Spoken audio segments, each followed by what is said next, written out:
শুভ বিকেল দর্শক, আমন্ত্রণ জানাচ্ছি শিশু অধিকার সপ্তাহ উপলক্ষে আয়োজিত বিশেষ এই শিশু সংলাপে। আজ 11ই অক্টোবর থেকে 16ই অক্টোবর পর্যন্ত সারা দেশব্যাপী উদযাপিত হচ্ছে শিশু অধিকার সপ্তাহ। এবারের প্রতিপাদ্য বিষয় শিশু গড়বে সোনার দেশ যদি সে পায় পরিবেশ। আর এই প্রতিপাদ্যকে সামনে রেখে আমরা আজকের এই বিশেষ আয়োজনে শিশুদের সাথে আলাপচারিতায় আমন্ত্রণ জানিয়েছি গণপ্রজাতন্ত্রী বাংলাদেশ সরকারের মহিলা ও শিশু বিষয়ক মন্ত্রণালয়ের মাননীয় প্রতিমন্ত্রী জনাব মেহের আফরোজ চুমকি আপাকে। আপনাকে স্বাগত। আমাদের সাথে এই অনুষ্ঠানে আমন্ত্রিত হয়ে ছোট্ট বন্ধুরা এসছে, চলুন তাদের সাথেও পরিচিত হই। আমাদের সাথে আছেন মরিয়ম আক্তার, মোহাম্মদ আব্দুস সালাম, সাজ্জাদ মোল্লা, বৃষ্টি আক্তার, নাসরিন আক্তার এবং মোহাম্মদ আবু বক্কর সিদ্দিক। তোমাদেরকে আমাদের অনুষ্ঠানে স্বাগত। শুরুতেই বৃষ্টি, তোমার প্রশ্ন। শিশু শ্রম বন্ধের জন্য একটি নীতিমালা হয়েছে, কিন্তু এর পরিপূর্ণ বাস্তবায়ন কখন এবং কিভাবে হবে? আসলে আমাদের তো শিশু অধিকার সপ্তাহ আজকে আমাদের মাননীয় প্রধানমন্ত্রী শেখ হাসিনা উদ্বোধন করলেন।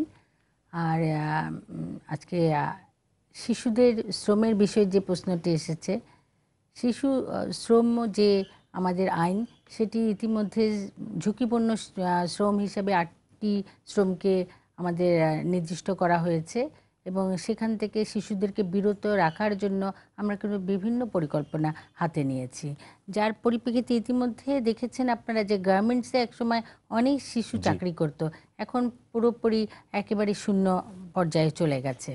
তার পাশাপাশি যে ঝুঁকিপূর্ণ কাজগুলো করছে অত্যন্ত নীরবে গোপনে হয়তো করে যাচ্ছে, যেখানে আমাদের নজরে পড়ছে আমরা সেখানে ব্যবস্থা নেওয়ার চেষ্টা করছি। কিন্তু সেক্ষেত্রে আমার মনে হয় যে আমাদের অভিভাবকদের আরও বেশি সচেতন হতে হবে এবং দায়িত্বশীল হতে হবে। তাদের যদি পরিবারটা পরিকল্পিত হয় যে কয়জন সন্তানকে সে লালন পালন করতে পারবে, সেই চিন্তাটা যদি তারা মানে তাদের মধ্যে থাকে, তাহলে তাদের সন্তানকে তারা ঝুঁকিপূর্ণ কাজে নিয়োজিত করবে না। এবং ঝুঁকিপূর্ণ কাজে একটি শিশুর যে মেধা বিকাশে সমস্যা সৃষ্টি হয়, তার শারীরিক যে ক্ষতি সাধিত হয়, এই বিষয়গুলো আসলে আরও বেশি প্রচারণার দরকার আছে এবং সেই ক্ষেত্রে আমরা কিন্তু ইতিমধ্যে কাজ করে যাচ্ছি। তোমার প্রশ্নের উত্তর পেলে এবারে আমাদের প্রশ্ন করবে আবু বক্কর। শহরের বস্তিতে বসবাসকারী শিশুদের শিক্ষার সুযোগ নিশ্চিত করার জন্য সরকারের কি কি পরিকল্পনা আছে?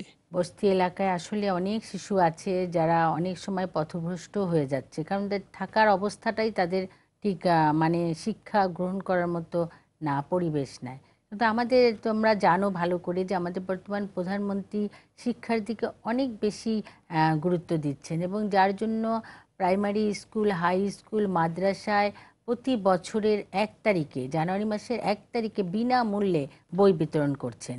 কাজে বইটা হলো প্রথম একটা কেনার ব্যাপার থাকে, সেটা কিন্তু বিনামূল্যে পাচ্ছে। তারপরে বিভিন্নভাবে উপবৃত্তি দেওয়া হচ্ছে মেয়েদেরকে এবং আমি জানি যে বিভিন্ন স্কুলে যদি কেউ বেতন দিতে সক্ষম না হয়, সেক্ষেত্রেও কিন্তু সহযোগিতা করা হয়। মহিলা ও শিশু বিষয়ক মন্ত্রণালয়ের আওতাধীন আমরা কিন্তু 6টি ডিভিশনে আমরা শিশুদের জন্য শিশু বিকাশ কেন্দ্র করেছি। সেখানে যারা পথ শিশু, যারা লেখাপড়ার দিকে নেই, তারা যেন পথে ঘুরে বেড়াচ্ছে বা অভিভাবকরা সচেতন নয়, তাদের অভিভাবকদের বুঝাচ্ছি, তাদেরকে নিয়ে আসছি এবং সেখানে তাদের শিক্ষা দিচ্ছি। শুধু আমাদের মন্ত্রণালয় না, আমাদের সমাজ কল্যাণ মন্ত্রণালয় আছে। সমাজ কল্যাণ মন্ত্রণালয়ের অধীনে আমাদের ছোটমণিদের আবাস হিসাবে শিক্ষা প্রতিষ্ঠান গড়ে উঠেছে, সেখানে কিন্তু শিক্ষা দেওয়া হচ্ছে। এবং এই শিক্ষা ব্যবস্থার ভেতরে আপনার প্রতিবন্ধী অটিস্টিক শিশুদের জন্য বিশেষ ব্যবস্থা এখন যে আরো বেশি আপনি যেটা বলেছেন যে সকল শিশুর, আমরা চাচ্ছি প্রতিটি শিশু যেন স্কুলে শিক্ষা অর্জনের সুযোগ পায়। এখন কিন্তু বাংলাদেশে শিশু শিক্ষার হার উন্নত দেশের সমান সমান হয়ে গেছে। আমাদের একটা এমডিজি আছে, এমডিজি বলে সারা ওয়ার্ল্ডের সব বড় বড় যারা আছেন দেশের প্রধানরা আছেন, তারা মিলে যে সিদ্ধান্ত নিয়েছিলেন, এমডিজি একটা আছে, এমডিজি লক্ষ্যমাত্রা পূরণ, সেটাই আমরা কিন্তু পূরণ করেছি। এখন সামনে এসডিজি আসছে, সাস্টেনেবল ডেভেলপমেন্ট গোল, অর্থাৎ এই যে আমরা কাজগুলো করছি, শিশুদের শিক্ষা দেওয়ার সুযোগ দিচ্ছি, সেটা যেন আমরা ধরে রাখতে পারি, আরও যেন সুন্দরভাবে স্কিল করে, মানে অর্থাৎ তারা আরও ভালোভাবে নিজের পায়ে দাঁড়াতে পারে, এমন চেষ্টা আমরা করছি। অনেক ধন্যবাদ। এটা একটা আসলে সামগ্রিকভাবে আমাদের সবাইকে মিলে সামাজিক একটা আন্দোলনের মতো হিসেবে নিতে হবে। আমাদের পরবর্তী প্রশ্ন করছে মরিয়ম। মরিয়ম, তোমার প্রশ্ন। আমাদের মতো অনেক ছোট ছোট শিশুরা বাসায় কাজ করে, তাদের এই নিরাপত্তার জন্য সরকার কবে আইন পাশ করবে? খুবই গুরুত্বপূর্ণ বিষয়। ছোট্ট ছোট্ট শিশুরা বাসা বাড়িতে কাজ করে, যখন তাদের লেখাপড়া করার প্রয়োজন তখন তারা অন্য বাসায় কাজ করছে। যেই বাসায় দেখা যায় তারই বয়সের একটা শিশু স্কুলে যাচ্ছে, পড়াশোনা করছে, অথচ তাদের বইটা গুছিয়ে দিচ্ছে, তারা ব্যাগটা দিচ্ছে, এটা কিন্তু আসলেই দুঃখজনক। সেক্ষেত্রেও আমি বলবো যে আসলে তো হুট করে এই যেটা বিভিন্ন বাসা বাড়িতে যে শিশুরা কাজ করছে তাদের কাজ যদি আমরা বন্ধ করে দেই, তাহলে দেখা যাবে অনেক ক্ষেত্রেই যে সেই পরিবার, যেই পরিবারগুলি শিশুগুলোকে দিচ্ছে, খোঁজ নিয়ে দেখা যায় তাদের সন্তানের সংখ্যা অনেক, আর তারা এই সন্তানদেরকে খাওয়াতে পারবে না, পড়াতে পারবে না, তারা গোপনে গোপনে আরও ঝুঁকিপূর্ণ কাজে তাদেরকে দিয়ে দিবে অর্থ উপার্জনের জন্য, তখন তার জীবনটাই শেষ। আর আসলে আমাদের বাসাবাড়িতে যেসব শিশুরা কাজ করে, অনেক পরিবার আছে তাদেরকে খুবই ভালোবাসা দেয়, আবার অনেক পরিবার আছে তাদেরকে সেই ভালোবাসা দেয় না। আমাদের কিন্তু শিশু নীতিমালা প্রণয়ন যেখানে হয়েছে সেখানে কিন্তু এই বিষয়টাকে খুব গুরুত্ব দিয়েছে, তোমাদের ব্যাপারটাকে আমরা খুব বেশি গুরুত্ব দিয়েছি, এবং সেখানে দেওয়া আছে যে প্রতিটি শিশু যেন অন্তত 3 মাস অন্তর অন্তর তার মা বাবার সাথে দেখা করতে পারে।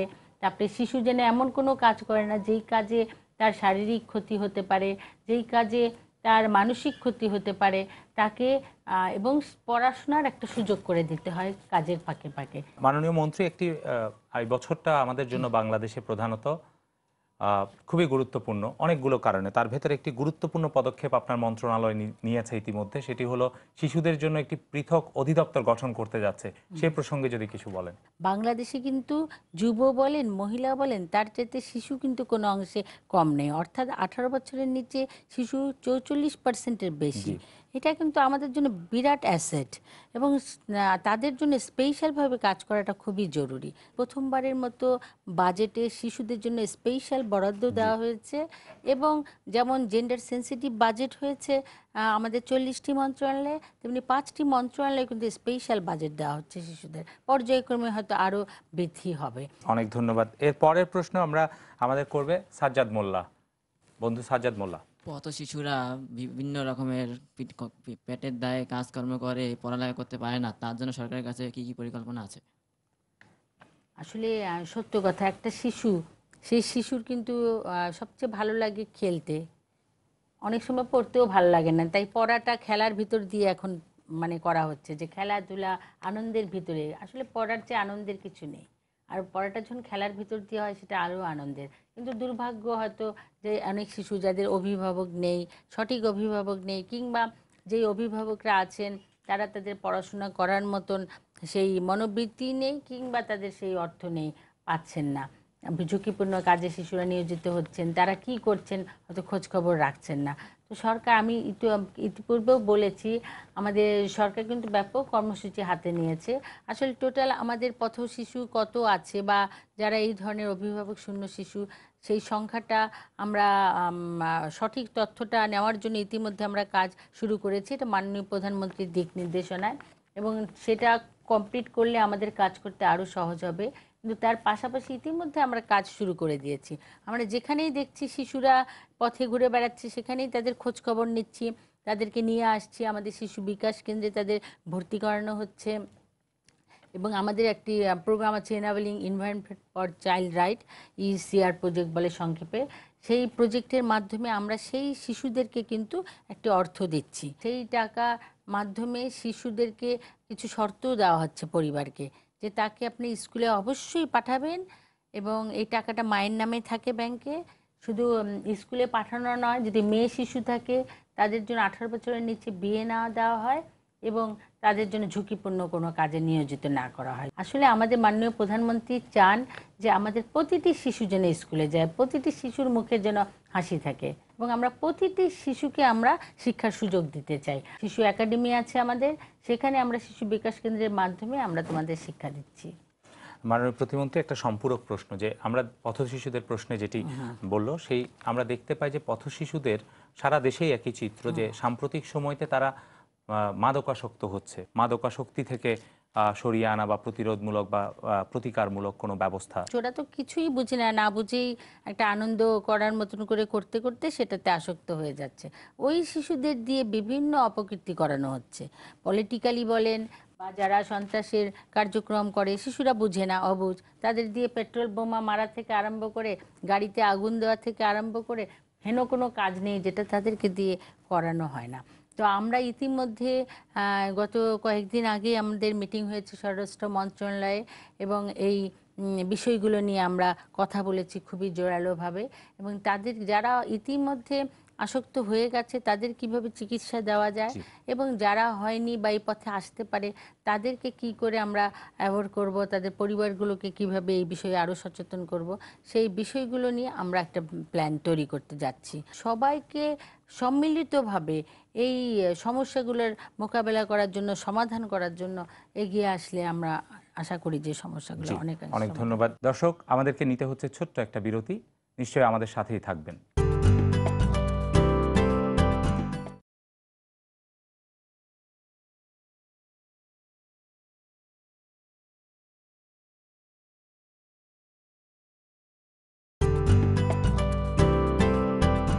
বিরতির পর আরও একবার স্বাগত শিশু অধিকার সপ্তাহ উপলক্ষে আয়োজিত বিশেষ অনুষ্ঠান শিশু সংলাপে। এবারে প্রশ্ন করবে নাসরিন আক্তার, আমাদের বন্ধু নাসরিন। পিতামাতার যত্ন হারিয়েছে বা হারানোর ঝুঁকিতে আছে এরকম শিশুদের সুরক্ষার জন্য আমাদের দেশের সরকার কি কি করেছে? একেবারেই যারা অভিভাবকহীন তাদের জন্য কিন্তু সোশ্যাল ওয়েলফেয়ার মিনিস্ট্রির আওতাধীন অনেক অনেক এতিমখানা আছে। যদিও বলা হয় এতিমখানা বাবা মা ছাড়া যাদের এতিম বলা হয়, তার বাইরেও যখন অনেক সময় বাবা নেই কারো, কিংবা কারো মা নেই, কিংবা তাকে দেখাশোনার কেউ নেই, তখন কিন্তু তারা সেখানে ভর্তি হতে পারে। তাদের ওখানে স্বাস্থ্যসেবা থেকে আরম্ভ করে তাদের খাওয়া, তাদের পড়াশোনা সব কিছুর ব্যবস্থা আছে, এবং সারা বাংলাদেশ জুড়ে কিন্তু আমি টোটাল হিসেবটা বলতে পারবো না যেহেতু সোশ্যাল ওয়েলফেয়ার মিনিস্ট্রির আওতায় এটা, অনেক অনেক এতিমখানা আছে। তারা কিন্তু তাদের বাড়ির আশেপাশে কিংবা কাছাকাছি গার্জিয়ানদেরকে বললে গার্জিয়ানরাও সেখানে তাদের নিয়ে যেতে পারে, তাদের ছোট্ট ছোট বন্ধুরা সেখানে আছে, তাদের সাথে মিলেমিশে চলতে পারে। মাননীয় প্রতিমন্ত্রী, আমি একটি আমার আগ্রহের জায়গা থেকে কিছু প্রশ্ন করতে চাই। সেটি হলো, সম্প্রতি আপনি বাংলাদেশের যে পঞ্চম প্রতিবেদন শিশু অধিকার সনদ বিষয়ক, সেই সনদের প্রতিবেদনের বিষয়ে শুনানিতে জাতিসংঘে আপনার নেতৃত্বে একটি দল গেছে, এবং আমরা সেটি এখানে বসে দেখেছি। জি, এটা আমরা ভিডিওতে দেখেছি। আমরা দেখেছি যে এবারই মনে হয় বিগত শুনানিগুলোর মধ্যে বাংলাদেশ খুব ভালো প্রস্তুতি এবং খুব ভালোভাবে এই বিষয়গুলো মোকাবেলা করেছে। তাদের নিজস্ব উদ্যোগগুলো প্রশংসিত হয়েছে এবং পাশাপাশি যে কমিটমেন্টগুলো এসছে, তো সেই অভিজ্ঞতাটা আমাদের বন্ধুদের সাথে যদি কি কি বিষয়গুলো সেখানে আলোচনা এসছে এবং সেই পুরো বিষয়টা যদি একটু আলোচনা করেন, বন্ধুরা উপকৃত হবে এবং দর্শকরা যারা দেখছেন তারা উপকৃত হবে। হ্যাঁ, আসলে এই যে শিশুদের নিয়ে কিন্তু সারা বিশ্বের সবাই ভাবে, কারণ শিশু একটা ভালোবাসার জিনিস। যখন একটা শিশুর জন্ম হয় কতই না আনন্দ হয় পরিবারে। তো এই শিশুরা যেন ভালো মতো বেড়ে উঠে, ভালো পরিবেশ পায়, তারা পুষ্টি পায়, তারা খাদ্য পায়, তারা স্বাস্থ্যসেবা পায়, লেখাপড়া পায়, এটা সবাই চায়, সারা বিশ্বের সবাই চায়। যার জন্য একটি কনভেনশন বলে CRC, convention of the rights of the child, সেটা বলে মূলত, সেটার অর্থই হলো গিয়ে শিশুদেরকে কিভাবে আমরা সুরক্ষা দিতে পারি। সেখানে বিভিন্ন দেশ সিগনেচার করেছিল, প্রথম 22টা দেশ করেছিল, তার মধ্যে বাংলাদেশ একটি। তো আমরা পুরো টিম আমরা গেছিলাম, আমি গেছিলাম, এবং বিভিন্ন আমাদের মন্ত্রণালয়ে কাজ হয়। আমরা তো সব কাজ করি না, যেমন প্রাইমারি স্কুলের কাজ, সেটা প্রাইমারি এডুকেশনের যেই মন্ত্রণালয়, সেই মন্ত্রণালয়ের যারা আছেন, এরকম বিভিন্ন মিনিস্ট্রি আছে, তারাও তাদেরকেও সাথে নিয়ে গেছি, মিনিস্টাররা না, বড় বড় অফিসাররা, অ্যাডিশনাল সেক্রেটারি বলে, জয়েন্ট সেক্রেটারি বলে, তাদের সবাইকে নিয়ে টিমের মতন আমরা এমন করে বসেছি সবাই। তারপরে প্রশ্ন করেছে আমাদেরকে, আর আমরা খালি উত্তর দিয়েছি, পুরো টিম একেবারে। ওখান থেকে কমিটি ছিল আর চেয়ারম্যান ছিলেন আমাদের সাথে। তারপরে একটার পর একটা প্রশ্ন করেছেন, একটার পর একটা উত্তর দিয়েছি। শুধু উত্তর দিলে হবে না, আমি তো বানিয়ে বানিয়ে উত্তরও দিতে পারি, তাই না? সেটা হবে না, আমার একদম কাগজ দেখাতে হবে, ডাটা দেখাতে হবে যে আমি এটা করেছি, এই যে আমার কাগজ। তো নিশ্চয়ই খুব সহজ ব্যাপার না, কঠিন ব্যাপার, তাই না? তারপরে বাইরের সব দেশ থেকে প্রশ্ন করে। তো আমাদের কিন্তু একটু ভয় লাগেনি। কেন ভয় লাগেনি? আমাদের সরকার, আমাদের মাননীয় প্রধানমন্ত্রী জননেত্রী শেখ হাসিনা, তিনি এত কাজ করেছেন বাংলাদেশে, যার কারণে আমরা অনেক সাহস নিয়ে সেখানে গেছি।